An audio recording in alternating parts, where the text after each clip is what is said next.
Olá, amigo, seja bem-vindo de novo. Eu sou o professor Moreno e você está ouvindo um episódio de Noites Gregas, esse podcast dedicado aos mitos e às narrativas que herdamos do mundo antigo. Olá, ouvintes, eu sou o Felipe Speck, o parceiro do Moreno neste podcast. Fico aqui no backstage na luta para que a voz do professor chegue límpida aos seus ouvidos, tanto no áudio quanto no resto, né? Tem site, material exclusivo do apoiador, Instagram, etc. Também me chamam de Hermes, aliás, incumbido de levar essas mensagens e histórias, que hoje, enfim, é sobre Diónisos, o último dos grandes deuses do Olimpo, sobre quem temos que tratar antes de seguir adiante com todo o resto desse podcast, que, como já falamos, tem muito chão pela frente. E já que foi aberta a sessão de agradecimentos e dedicatória, o de hoje vai a Rosana Herman, ninguém menos do que ela, essa mulher brilhante, uma das figuras mais ilustres da internet brasileira, que entrevistou o professor Moreno na semana passada. Uma entrevista muito boa mesmo. Lá o professor Moreno falou um pouco mais sobre o nosso podcast, sobre mitologia, é claro. E lá você pode ver, se ainda não viu, o rosto do nosso contador de histórias aqui. Eu botei o link da entrevista no nosso Instagram, o Noites Gregas, tá lá nos destaques do perfil. Rosana, você que deve estar ouvindo esse podcast enquanto corre, certo? Nosso muitíssimo obrigado por divulgar o Noites Gregas. Sem muitas delongas, vamos ao Diónisos, deus do vinho, das festas, do teatro, por aí vai. Então ajuste o volume e bom episódio.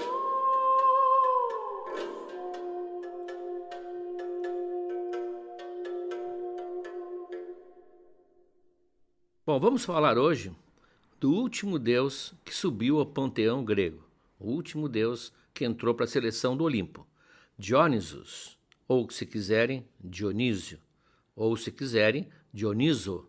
Como explicamos naquele segundo episódio, vamos falar de nomes. Quem lembra daquele episódio, eu explico que eu prefiro Diónisos porque reservo Dionísio para os tiranos da Sicília, que entrarão em várias histórias aqui ao longo do podcast. Então, Diónisos é o deus, que aliás é uma das maneiras corretas de chamá-lo, e Dionísio fica reservado para os famosos pilantras sicilianos que veremos depois. Há dois Diónisos, e eu quero fazer a separação agora para evitar confusões. Há o Diónisos da religião órfica. Na verdade, a mitologia grega tem duas correntes. A mitologia que tem amparo na literatura, no Homero, no Heródoto, no Ovídio, em Roma, nos trágicos gregos, que é a que nós estamos seguindo aqui, e a mitologia órfica, baseada nos mistérios órficos, que tem o grande problema de ser, na maior parte, mistério. Então, muitas coisas não se sabe o que acontecia, e essa mitologia órfica cria histórias paralelas, imagina histórias paralelas, que se misturam nos livros de mitologia. Nós vamos separar, nós vamos falar do Diónisos, desculpem a expressão, de carne e osso, que nasceu e que cresceu e que subiu finalmente ao Olimpo. O outro começa uma vida sangrenta, ele é espedaçado, recomposto, quase um Frankenstein, ele se transforma, ele é reconstituído por Zeus, é uma história muito sangrenta e com simbologia, evidentemente, mística, que eu não vou aqui analisar. Aquele não vai entrar aqui. Acabamos de fechar a porta para o Diónisos órfico.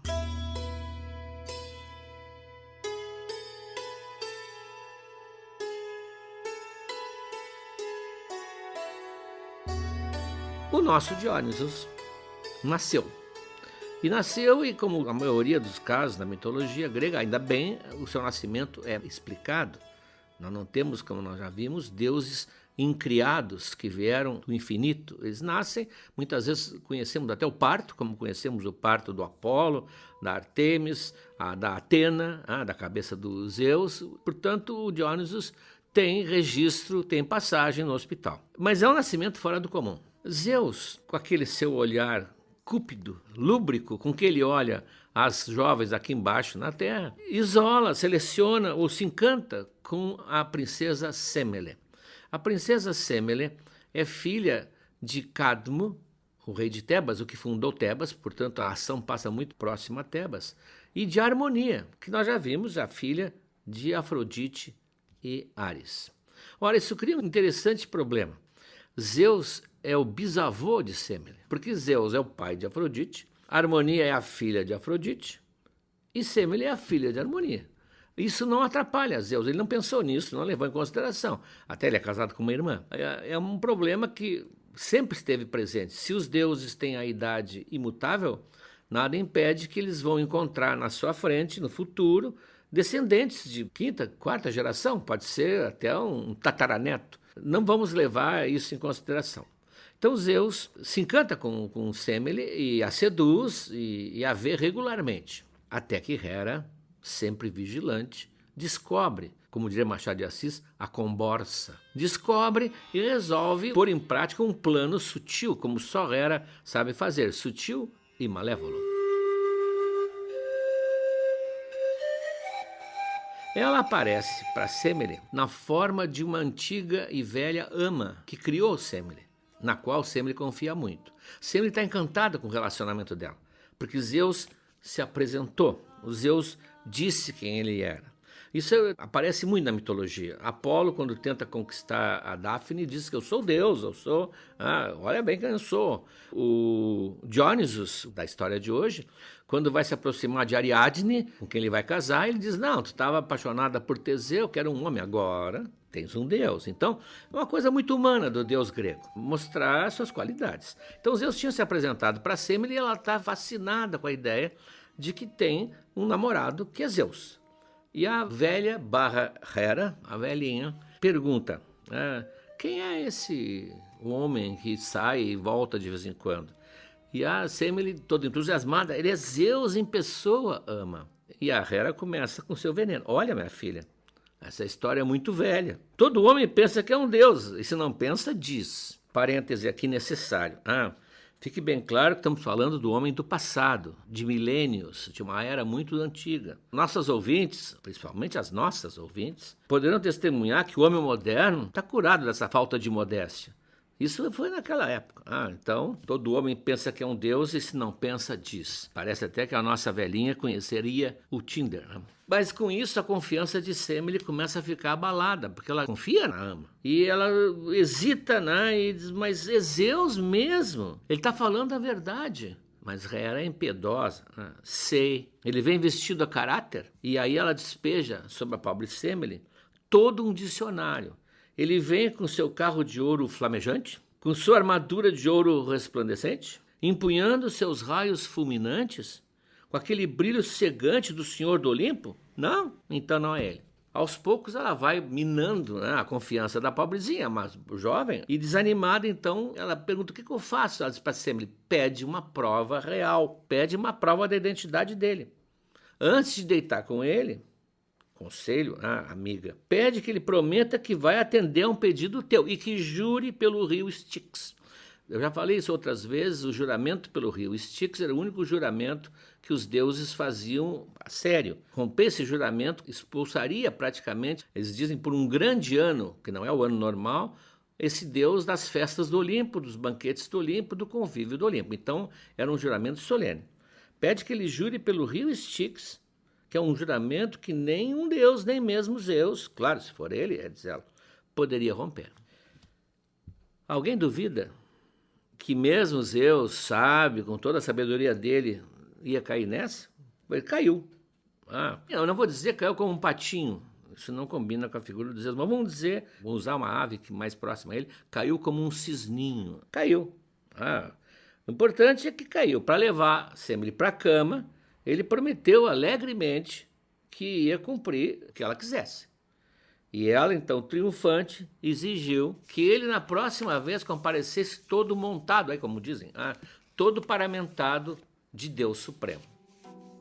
Ora, Zeus sabia as consequências que isso ia trazer. Ele sabia que isso fatalmente, como a Hera queria, aliás, no seu plano, fatalmente ia trazer a morte para Semele. Ele tenta, então, de todas as maneiras, convencê-la a trocar de pedido. Mas é impossível. Semele está com capricho na cabeça, ela bate o pezinho e exige, não, eu quero te ver como tu apareces para Hera. Como ele não tem saída, ele está preso àquele juramento de Styx, ele dá de ombros e resolve enfrentar o que vai acontecer. Ele vai ao Olimpo, veste a sua armadura brilhante, fulgurante, o seu carro também que brilha ao longe, com seus cavalos fogosos, ele tem raios na mão, embora sejam representados sempre como uma espécie de pequena lança, são raios que ele tem, são feixes de energia, e ele vai então ao encontro de Semele. Vai ao encontro de Semele é modo de dizer, porque ele não chega nem perto dela. Ela mal o vê, a uma distância de 40 metros, e ela começa a incendiar. A arte está cheia de pinturas que mostram a Semele começando a incendiar pelos cabelos, ela vai queimar até o fim. Ela é carbonizada porque a energia que Zeus despende é demais para ela. Isso ele sabia. Por isso que em todas as aventuras amorosas, Zeus sempre aparece disfarçado de outra coisa. Ele não pode aparecer como ele mesmo. Como disse um autor francês, ele é quase uma central nuclear. Ele emite energia. E a Semele, então, vai se carbonizando, vai secando, vai ficando totalmente queimada e morre. A pobrezinha, então, aborta o filho que trazia no ventre. Ela estava grávida, uma criança de 5, 6 meses. E Zeus imediatamente recolhe o bebê, corta na própria coxa um talho profundo, coloca ali dentro o bebê e costura o feto. Faz um implante do bebê que vai completar o crescimento ali dentro. Ele vai praticamente chocar aquela criança. Por isso é que muitas vezes o Diónisos é chamado o que nasceu 2 vezes. E Zeus, que vocês lembram do nascimento de Atena, vai da segunda vez parir um filho. Primeiro foi Atena, e agora o Diónisos, que será filho dele, que não terá mãe. Na verdade, a mãe vai ser apenas uma memória que ele vai tentar resgatar, como nós vamos ver agora. Enquanto isso, as 2 irmãs de Semele, a Ino e a Agave, que estão envolvidas em outros mitos, vão aparecer mais tarde, elas já suspeitavam do namoro de Semele e já tinham ouvido aquele rumor que era Zeus, e naquele tempo as irmãs eram invejosas. Então elas estavam ardendo de inveja, e quando acontece essa desgraça, então elas passam a caluniar a pobre irmã morta. Então elas dizem, não, ela dormiu com alguém, e aí para esconder isso, ela criou essa história fantástica, essa mentira, de que era Zeus o seu companheiro, e até que Zeus ficou incomodado, porque isso feria a sua reputação. Pode imaginar a reputação de Zeus. Feria a reputação de Zeus e fulminou-a com raio. Ela simplesmente foi castigada por Zeus por ter criado aquela mentira. Isso vai deixar a Semele muito mal falada depois de morta.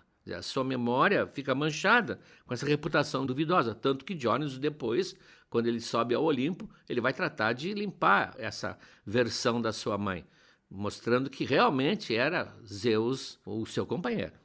Mas veremos depois. Bom, o Zeus, então, quando nasce a criança, quando chega a termo, que nem a cabeça dele abriu para que Atena nascesse, quando o nenê chega a termo, não sei como é que Zeus percebeu, ele descostura, ele abre a sutura da coxa e está ali um belo menino, que ele imediatamente entrega para o Hermes, para que ele leve escondido para as ninfas numa caverna remota, criarem essa criança sem que Hera descubra, porque Hera, lembram, punia não só as namoradas de Zeus, mas também a prole que daí nascia. Onde fica essa caverna? Bom, se formos levar em consideração os guias turísticos da Grécia, deve ter umas 40 dessas cavernas, não? Mas o que mais serve à coerência da história é que essa caverna fique no Monte Citeron, na Beócia, que fica perto de Tebas e perto de Eleusis, onde haverá depois os mistérios órficos. Então ali, nesse Monte Citeron, que vai ser muito mencionado aqui, porque muita coisa estranha acontece naquele monte, como nós vamos ver, ali, numa caverna, a criança vai ser tratada e criada pelas ninfas com um supervisor, um velho sátiro barrigudo, Sileno, beberrão, como todo sátiro, e, portanto, um ótimo mentor para o Diónisos, um velho sátiro que vai cuidar da criação dele e ao qual o Diónisos vai se afeiçoar muito. Ele o trata quase assim como um padrasto, um amigo, um mentor, que ele vai sempre proteger porque realmente cuidou dele. Bom, no momento em que esse menino começou a crescer, a caverna muda, porque a presença dele, ele é um deus, né? A presença dele traz uma alteração muito interessante. As paredes começam a ficar, as paredes de pedra, começam a ficar cobertas pela vinha, pela parreira, e vai crescendo à medida que o menino cresce. Essa planta, essa vinha, cresce junto com o menino. Uma ninfa ensina-o a bater os símbolos, a outra a fazer coroa com as folhas de parreira, a outra a bater o compasso num tamborzinho. Ele vai sendo criado dentro de um ambiente assim pagão, como nós depois chamaríamos, dentro do cristianismo, de dança, de sons, de plantas nascendo em volta com grande fecundidade, está se apresentando aos poucos a qualidade que Diónisos irradia. A sua presença faz isso acontecer. Ele cresce feliz, é uma criança feliz, Não é perseguido por ninguém, é protegido, mas um dia as parreiras produzem cachos pesados de uvas maduras. Diónisos espreme e inventa o vinho.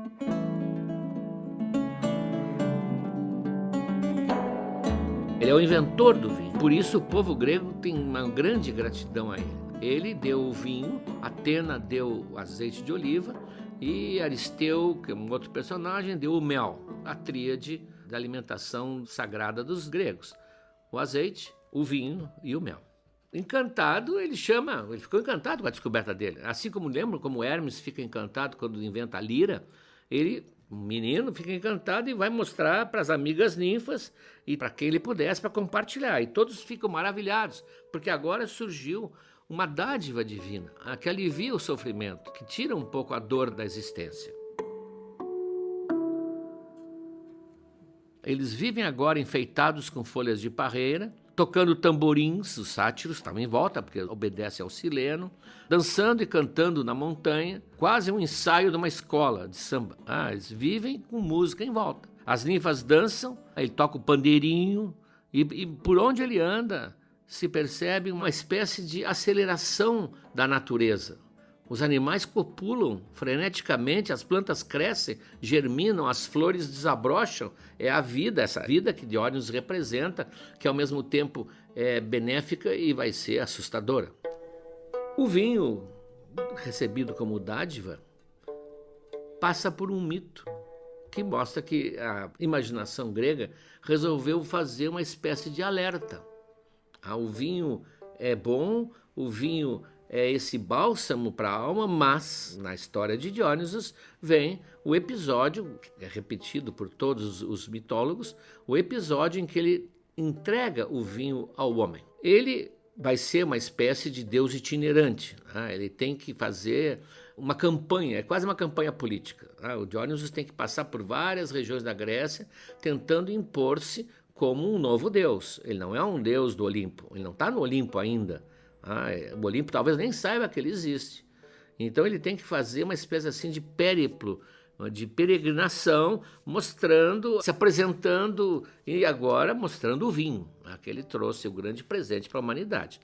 Então, perto de Atenas, ele encontra um fazendeiro, Icário, que vivia num campo junto com a filha dele, solteira, a Erígone. E ele, muito bem recebido pelo fazendeiro, muito amistoso. Depois da visita, quando ele vai se despedir, ele dá uma muda da videira da parreira. Quem conhece a muda de parreira é como se fosse um gravetinho, não é muito grande. É um graveto cortado da parreira mãe. E ele ensina, dá instruções de como plantar e como esperar que as uvas cresçam e como fazer o vinho. Então a ideia é que ele está espalhando, disseminando o que mais tarde será a sua grande contribuição para a vida das pessoas. O Icário, então, planta, espera o tempo. Tem versões que já dizem que o Diógenes deu um vinho direto, mas não combina com a história. Ele planta, e quando chega a época da colheita, ele colhe, ele faz vinho e prova e acha maravilhoso, bem como tinha dito Diógenes. Então ele faz a primeira safra de vinho, digamos assim, e chama os vizinhos. Alguns dizem que ele vai viajar até outra cidade, não importa. Ele vai mostrar para as outras pessoas. E eles acham assim uma descoberta e começam a tomar à vontade sem, diz o mito, diluir na água. O que quer dizer isso? É um pequeno parêntese. O grego não tomava vinho puro. Já fizeram especulações de que o vinho grego fosse muito forte, então eles tinham que diluir, mas os técnicos dizem que não havendo destilação, havendo só fermentação, nenhuma bebida pode passar dos 14 graus de álcool. Nunca seria um vinho tão forte assim. Era o costume de diluir. Alguns diziam que era 3 partes de água e 1 de vinho. Na Odisseia chega a falar em 20 partes de água e 1 de vinho, mas isso é exagero, foi algum equívoco de cópia. Mas entre 3 a 4 partes de água e 1 de vinho, ou como dizia um outro autor, 5 partes de água e 3 de vinho, fazendo uma pequena proporção, é assim que eles faziam.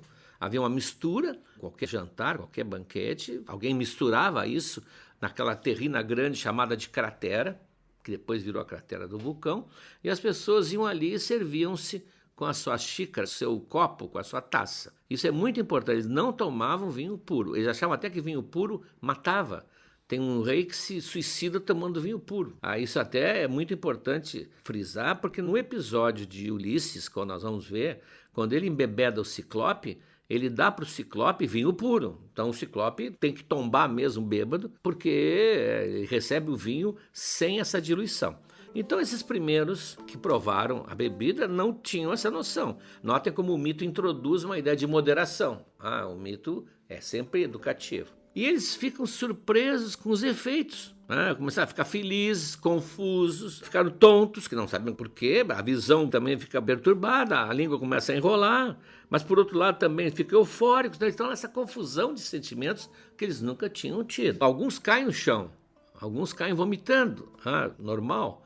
E os que viram isso acham que o Icário envenenou os amigos. E partem contra ele e o matam a pauladas.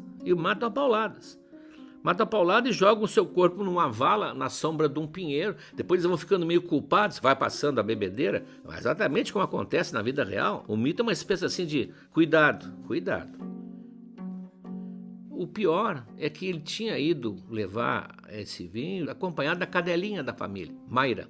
E a cadelinha, desesperada, corre para casa.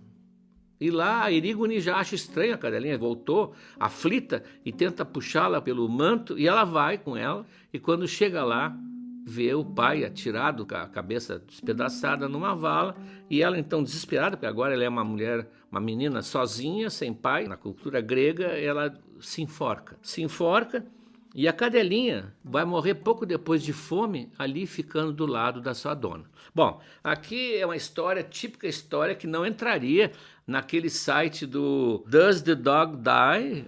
Que é um site que diz que qualquer filme eu vejo desde que o cachorro não morra no fim. Coitada da cadelinha, é uma história melancólica pelo Icário, evidentemente pela Erígone, mas também por essa figurinha inocente que vai ser uma das primeiras vítimas do vinho. Quer dizer, essa história não é uma história que entusiasma as pessoas para o vinho, é uma história, é um freio, e para isso a mitologia servia. Não foi alguém que criou especificamente, a própria imaginação grega criou uma espécie de freio. Vamos devagar, como se diz em alguns lugares, não loquei, né? Aproveitem, mas cuidado. Por isso a moderação até da diluição.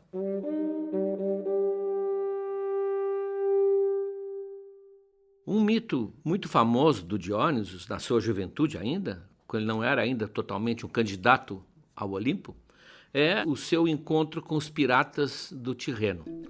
Ele quer ir até Naxos, que é uma ilha, uma ilha onde mais tarde ele vai encontrar a Ariadne. Ele quer ir até Naxos, mas ele é um jovem, seus 19, 18 anos, belíssimo, aliás, como é sempre descrito Diónisos, e está na beira da praia procurando uma maneira de chegar até lá, algum transporte, e um naviozinho, um barco pirata se aproxima e ele diz: eu quero ir para Naxos. E eles então, sim, prontamente, pode subir, mas claro que eles viram, não perceberam que era um deus, né? Mas viram um jovem lindo, com cabelos encaracolados, com um manto púrpura, e a ideia vai logo em seguida levá-lo para a Ásia, vendê-lo como escravo, ou, como ele parece ser alguém de uma família real qualquer, descobrir de onde ele veio e pedir um resgate. Pirataria é muito comum ali naquela região. Eles não desconfiam das coisas, das pessoas às vezes são cegas para os sinais divinos.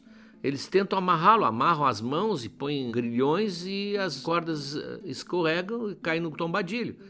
Os grilhões também. Isso deveria ter servido de aviso. Mas eles são gananciosos e tentam de alguma maneira dominar esse jovem.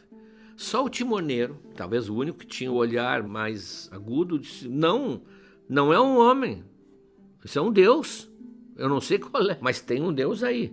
Inclusive essa cena foi usada por aquele poeta americano, Ezra Pound, nos seus cantos. Tem essa cena exatamente, nós vamos reproduzir no material exclusivo a narrativa poética que ele faz. Não sei que deus está aí, mas um deus está. Os outros não querem saber, são piratas mais rudes e tentam de alguma maneira dominá-lo, e aí a coisa começa a acontecer. Isso é um episódio em que aparece exatamente os poderes de Diónisos. Surge subitamente enrolado no mastro uma videira, uma parreira com cachos de uva e que se espalha pela vela toda e vai descendo, e uma planta, aquela trepadeira, a Hera, que também é uma das folhagens características de Diónisos, se enrosca nos remos, no guarda-corpo do tombadilho, e começa a se ouvir sons de flautas variadas, e tamborins, e a população subitamente se dá conta que não é um ser comum, não é um jovem mortal e que eles deveriam ter ouvido o timoneiro. O capitão, assustado, então manda que volta o navio para a costa. Foi engano, mas o Dionysus não vai deixar a coisa assim ficar barato. Ele se transforma num leão, pode ser entendido o leão, porque também havia leões na Grécia, como se vê nas fábulas, né, de Esopo. Pode ser uma pantera, que era o animal que ele preferia, transforma-se num felino, e numa versão ele também faz aparecer um grande urso, quer dizer, vira um circo aquilo, um urso solto em volta, talvez um urso feroz, e ele ataca o capitão, vai matar o capitão, e todos os marinheiros se atiram na água, apavorados, não tem para onde ir. Ao baterem na água, ficam saltando na superfície porque viraram golfinhos. Assim também se explica um pouco o nascimento de golfinhos. Eles ficam golfinhos, isso vai aparecer no poema do Ezra Pound, até muito bem descrito, e o timoneiro é o único que está ali, que não foi transformado em nada, não sabe o que fazer, mas ao mesmo tempo ele está completamente desarmado, inerme, e o Dionysus, não temas, segue o meu culto, vai ao meu templo, tu não eras mal como eles. Eu sou Dionysus, nascido da filha de Cadmos, Semele, que amou Zeus. Aqui ele faz uma espécie de declaração pública, eu sou filho de Zeus e de Semele. Aqui começa talvez o reconhecimento dele, quase a certidão de nascimento dele, e ao mesmo tempo começa pouco a pouco a recuperação da memória da mãe. Um episódio interessante na vida do Dionysus, não se sabe muito bem em que ponto da sua vida, porque não há como fazer uma cronologia, reúnem-se os mitos a respeito dele, é a sua relação amorosa com Ariadne. Ariadne é filha daquele rei de Creta, Minos, todo mundo conhece por ser o que tem o Minotauro no seu labirinto. Ariadne seria irmã do Minotauro. Isso é uma história que depois será contada com todos os detalhes.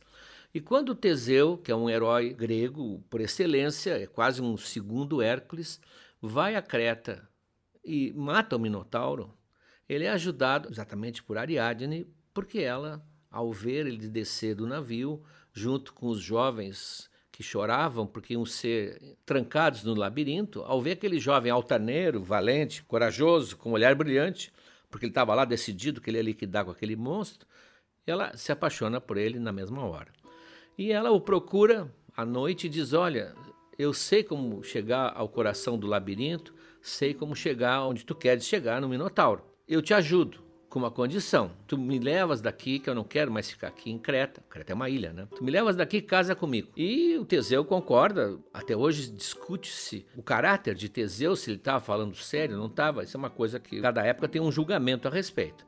Ele concorda e ela dá o famoso fio de Ariadne, que é um fio especial, que não só vai permitir que ele entre no labirinto e saia, porque isso aí até um rolo de barbante comprado no armazém lá do sítio do Pica-Pau daria para fazer. Aliás, quando a Emília entra, ela leva 2 carretéis de linha, emendam um no outro, isso é banal.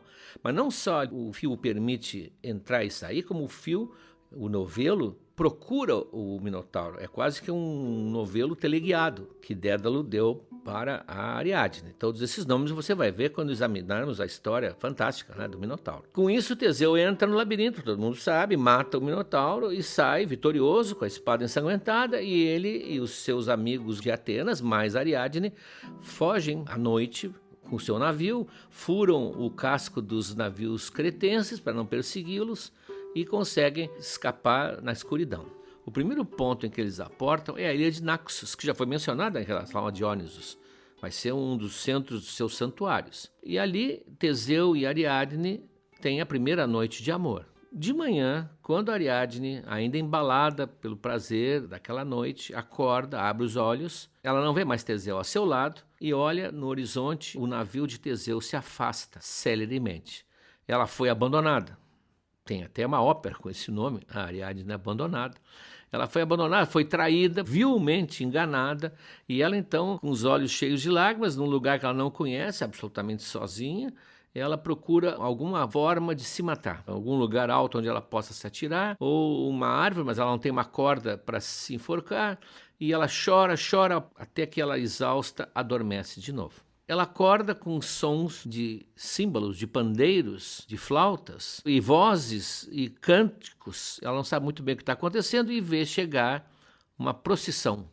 Essa procissão é nada menos do que Diónisos, com seu séquito de sátiros, com os animais, ele num carro puxado por panteras, com as Mênades, que nós vamos ver no próximo episódio, aquelas companheiras terríveis, que nós conhecemos com o nome de Bacantes também, e ele se aproxima, se ajoelha e diz: Ariadne, tu vais ser a minha mulher. Ela não sabe quem ele é, porque Diónisos, não esqueça, é um deus que está se apresentando, e a frase que um escritor pôs na boca dele é maravilhosa. Por muito tempo, Ariadne, foste a triste namorada por Teseu, para agora tornar-te a amante entusiasmada de Diónisos. Ele te mantinha entorpecida pelo inverno, eu agora vou te trazer a alegria da primavera. Tu tinhas um homem, agora tu tens um deus. Bom, Ariadne, evidentemente, tornou-se uma das mulheres mais felizes da mitologia grega e vai chegar, inclusive, a ir para o Olimpo, juntamente com seu novo marido.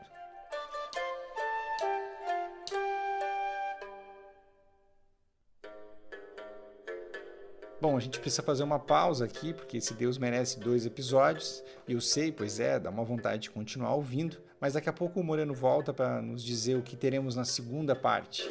Mas deixa eu só anunciar os materiais exclusivos antes, que hoje está caprichado. Para começar, uma das coisas mais bacanas dos diálogos do Luciano de Samoza, que a gente costuma trazer aqui nos materiais exclusivos, né, é que eles dão uma textura aos deuses, certo? Eles deixam o deus menos flat, mais round, digamos assim. O primeiro texto é um desses diálogos, em que certo dia o Poseidon quer falar com Zeus, vai pedir autorização para o Hermes, só que o Hermes nega o pedido, porque naquele momento o Zeus estava se recuperando do parto de Diónisos, foi feito na coxa. Poseidon fica intrigadíssimo e o resto só lendo, porque é maravilhoso. Outro texto exclusivo. A gente contou aqui a história da Ariadne quando ela é abandonada na ilha de Naxos por Teseu, certo? Só que antes do Diónisos chegar, na verdade, tem uma divindade que vem até Ariadne e acalma ela. E diz que Teseu não era homem para ela e que tinha coisa muito melhor no mercado. É um material exclusivo, tem um texto do Moreno que narra mais detalhes desse abandono e conta quem é essa divindade que vai a Naxos. Aliás, parêntese aqui. A história do Teseu a gente já contou no curso de Mitologia na Arte, que é um material exclusivo para os nossos apoiadores. E tem também um autor que eu não conhecia, das dezenas de autores que eu estou descobrindo na produção desse podcast, que é o Pound. A gente traz um trecho do Cantares, que o Moreno mencionou, que trata daquele encontro do Diónisos e os piratas do Tirreno. E tem também, é claro, algumas representações do Diónisos mundo afora. Quem apoia o podcast da modalidade Deus, além desses materiais exclusivos, também acompanha o nosso curso Mitologia na Arte. Nós temos 2 módulos no ar, o primeiro trata dos amores de Zeus, tem várias aulas, e agora a gente está encerrando o segundo módulo, em que o Moreno conta a história dos principais heróis e mostra os seus feitos por meio das obras dos principais artistas do Ocidente. Semana passada nós publicamos nada mais, nada menos do que a história de Hércules. Se você quer aprofundar os seus conhecimentos em mitologia, apoie o Noites Gregas e tem acesso a todo o curso e a todos os materiais exclusivos de todos os episódios até aqui. Bom, voltando ao podcast, este foi o primeiro episódio de Diónisos, que falou do nascimento e da maturação do deus. Agora, diz Moreno, o que iremos ouvir no próximo episódio. No próximo episódio, nós vamos ver em que se transformará Diónisos. Até aqui ele é um adolescente com poderes, já que ele é divino, mas nós vamos ver a figura que vai se criar cercado por um grupo extremamente violento, extremamente ambivalente, porque por um lado é o prazer, é a dança, é a libido, e por outro lado é a morte, é o homicídio. E vamos ver por que Diónisos vai ter que lutar muito para ser aceito pela cultura grega, até ele poder finalmente entrar no Olimpo e no lugar de quem também veremos no próximo episódio.